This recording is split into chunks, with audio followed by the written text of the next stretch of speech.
For centuries, India was the world's leading supplier of finished cotton textiles. By the late 18th century, the Industrial Revolution and a new source of cotton from America had allowed Britain to flood the market with inexpensive textiles, pushing independent Indian textile artisans out of business. By the late 19th century, India was producing only raw cotton for Britain, not cotton textiles. After Britain's textile factories processed India's cotton, the colonial government sold some of its factory-made or finished textiles back to the Indian subcontinent at inflated prices. That's capitalism. Another critical raw material for Britain was the drug opium. The poppies from which it obtained grew easily on South Asia's fertile lands, and selling it to the Chinese became very profitable for Britain. The Chinese objected to the export of opium to their country, and the conflict resulted in the First Opium War. The Chinese paid a heavy price for their attempt to curtail the opium trade and ended up losing much trading independence. The agricultural influence and power of raw materials shifted away from Asia and Latin America to industrialized states such as Britain, the United States, France, Japan, and Germany between the late 19th century and the beginning of the 20th century. Economic imperialism, a situation in which foreign business interests have great economic power or influence, developed as businesses took advantage of natural resources beyond their borders. People, raw materials, and refined materials were the main resources exploited. Cash crops and mineral resources were produced on a large scale. As in the colonial era of the 15th and 18th centuries, colonial powers served their own economic interest by turning colonies into export economies that produced goods not for domestic use but to be sent to colonial powers to sell for profit. England's defeat of the Spanish Armada in 1588 created an opening for the British and Dutch to take over the spice trade in Asia from the Spanish and Portuguese, who formerly had a monopoly on it. The English East Indian Company formed in 1600s to engage in the lucrative spice trade. However, the company soon ran into opposition from the Dutch. By the mid-1600s, cotton and silk textiles from India had replaced spices as the East Indian Company's major import, and by the 1700s, the company dominated the world textile trade. Indian weavers learned to create fabrics with patterns that would appeal to European tastes. With the Industrial Revolution, India began supplying raw cotton to textile mills of Great Britain, and the demand for finished Indian textiles decreased. The Dutch East Indian Company had a monopoly on trade with the Dutch East Indies in present-day Indonesia, where the Spice Islands were located. By the second half of the 18th century, it had switched focus from shipping to agricultural production. The Dutch government revoked the company's charter in 1799 and took direct control of the Dutch East Indies. In 1830, the Dutch government introduced the culture system, which forced farmers to choose between growing cash crops for export or performing corvée labor or compulsory unpaid work. Under this system, villagers either had to set aside 1/5 of their rice fields for such export crops as sugar, coffee, or indigo, or work in a government field for 66 days if they had no land. If the crops failed, the villagers were held responsible for the loss. The practice was finally abolished in 1870. Chinese goods such as porcelain, silk, and tea were in great demand in Great Britain. However, the Chinese were not interested in British goods, and in this trade imbalance, British silver reserves became very low. To make up for this shortfall, the East Indian Company began forcing farmers in India to grow opium, an addictive hallucinogenic drug that also relieves pain and reduces stress. The company then sold it for silver in China, where there were millions of people addicted to the illegal drug. The company then used its profits to buy tea and other goods. The Chinese emperor criminalized the use of opium in 1729. However, the ban had little effect. The Chinese objection to the importation of this drug led to the First Opium War from 1839 to 1842. The Chinese government seized the British opium warehouse in the port of Canton. War broke out when the British warships destroyed a Chinese blockade, keeping ships from Canton, the only port China allowed to trade with foreigners. The British attacked and occupied Canton and engaged in several other successful battles, finally capturing Nanking. The conflict between the British and the Chinese revealed the fate of non-industrialized nations. China had not anticipated the power that industrialized nations were gaining or the shift in the balance of power that was taking place. Industrialized nations in Europe would begin to dominate and defeat states that lacked military technology needed to stand against British steamships and weaponry. The resulting Treaty of Nanking required China to open up 4 additional ports to foreigners, cede the island of Hong Kong to Britain, and pay damages. It also forced the Chinese to allow free trade, which the British took to include the trade in opium. Neither Britain nor China was completely satisfied with the Treaty of Nanking. The British wanted the use of opium legalized, while the Chinese were unhappy about the concessions they had been forced to make. Hostilities erupted in October 1856 after Chinese officers boarded a British trading ship, searched it, lowered the flag, and arrested some Chinese sailors. The French joined the British in what came to be known as the Second Opium War from 1856 to 1860. The Treaty of Tianjin following that war allowed foreign envoys to reside in Beijing, opened several new ports to Western trade and residents, and allowed freedom of movement for Christian missionaries.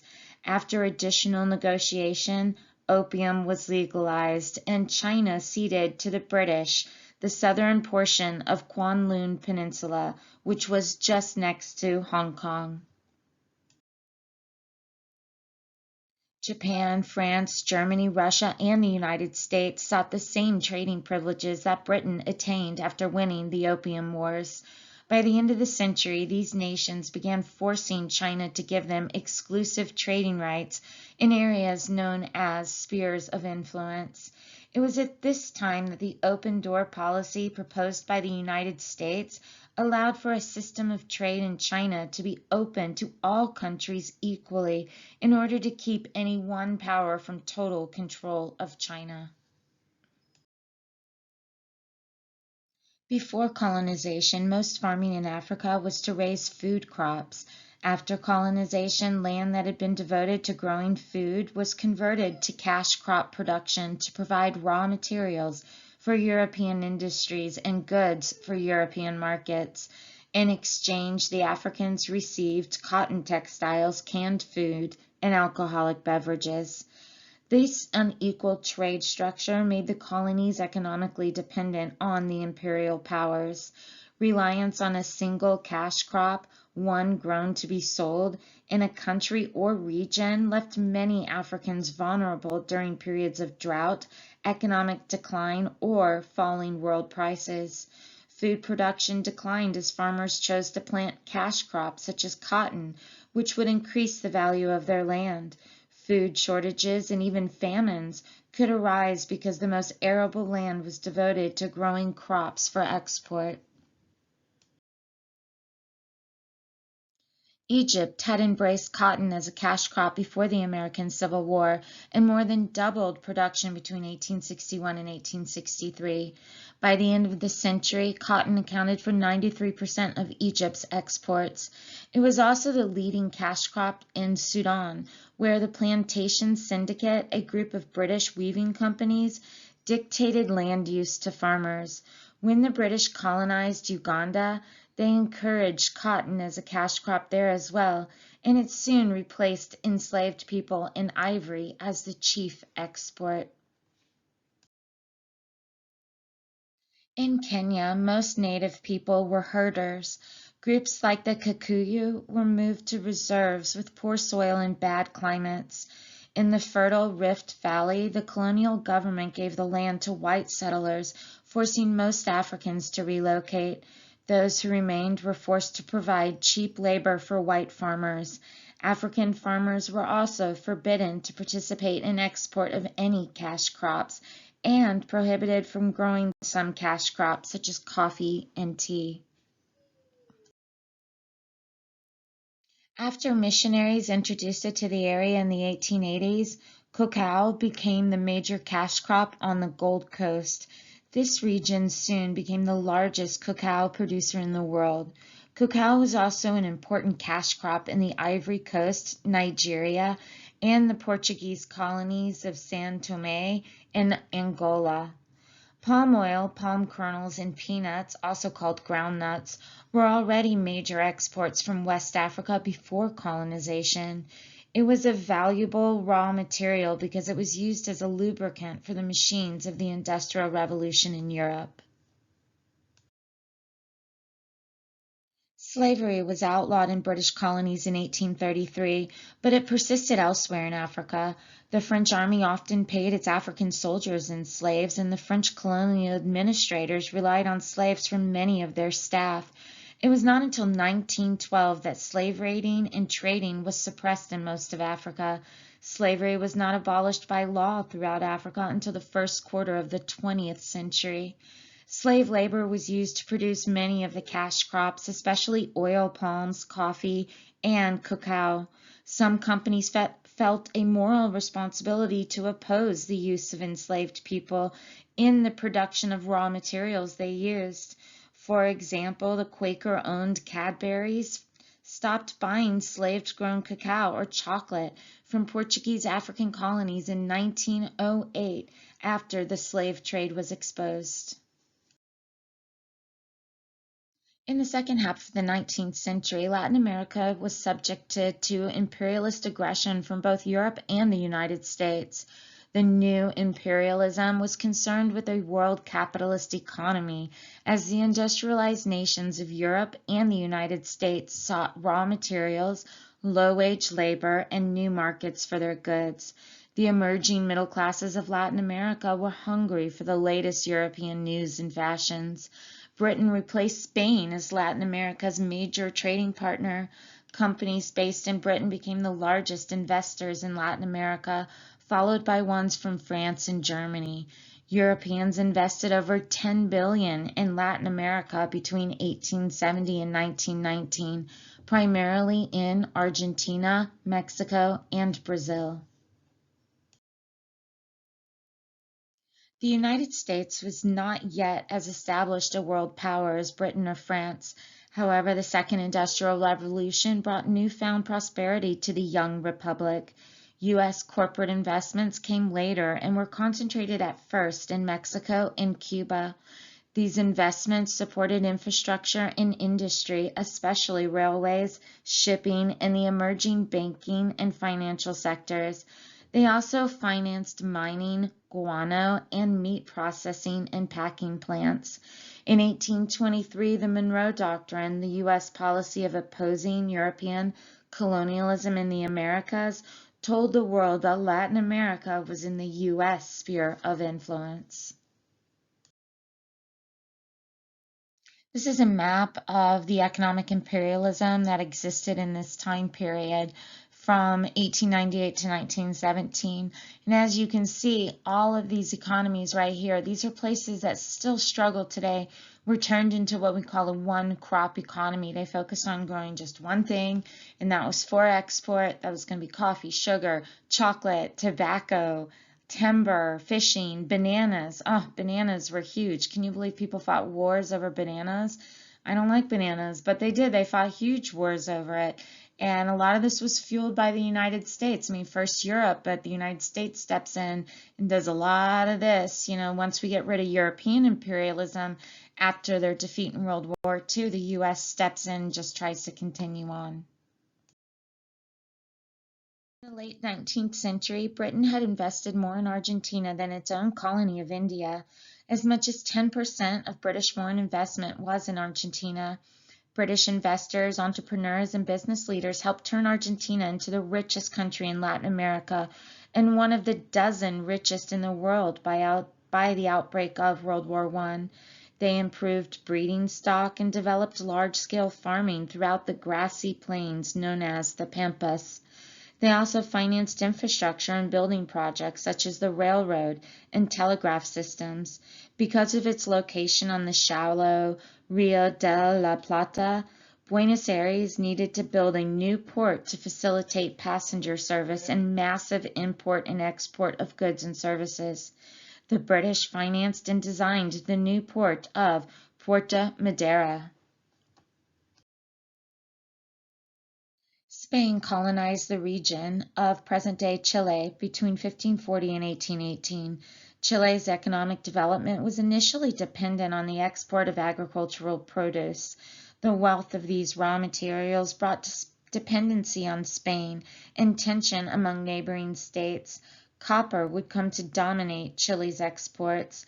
The mining sector in Chile would become one of the pillars of the Chilean economy, making up for more than 1/3 of the government income. Brazil once had a booming rubber industry. However, it declined after people began growing rubber in Malaysia at a lower cost.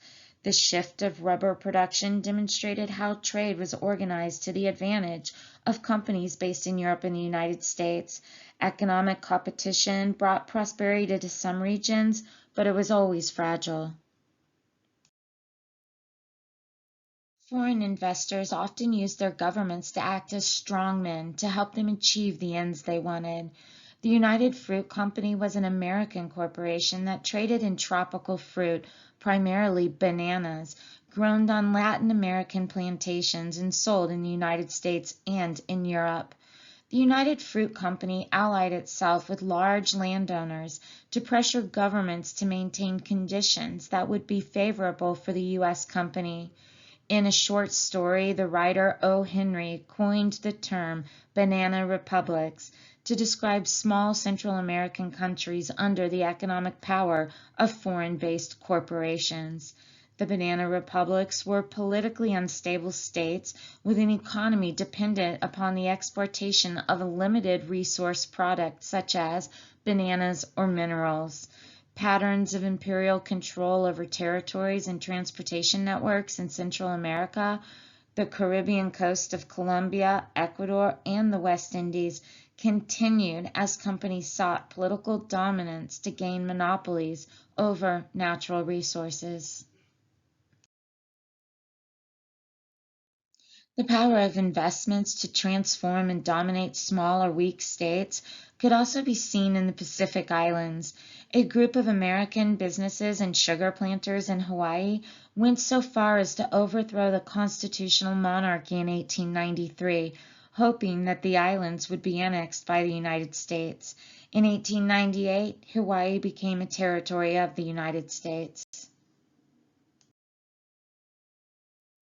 The Industrial Revolution developed the demand for raw materials and the technological ability through steamships, railroads, and military weapons to control other territories. These set the stage for economic imperialism.